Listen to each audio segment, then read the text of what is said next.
What I see is that, and this is Brian Carr, I want to give him credit because he had this great analogy. Fungus is the fire, mycotoxins are the smoke. So if all we're doing is binding, all we're doing is mopping up smoke. If we don't put out the fire, you just have to keep mopping smoke.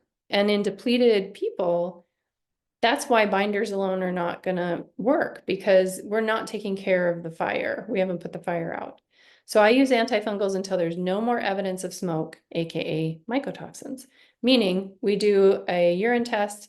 I've provoked them with the color guard 3,3-P. We don't see any mycotoxins. And then I'm like, okay, now we can start weaning things back and watching your symptoms. One of the things that can lead to more resistance is biofilm. So I often will use a biofilm buster of some kind.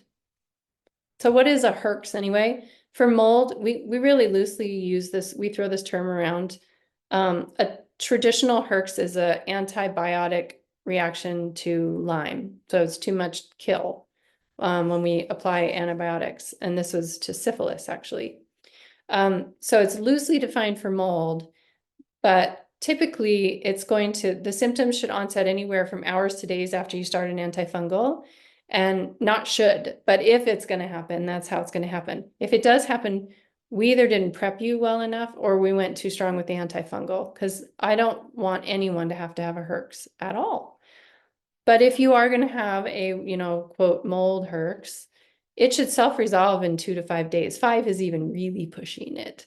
That's like, okay, I'm almost better, but not all the way better by day 5.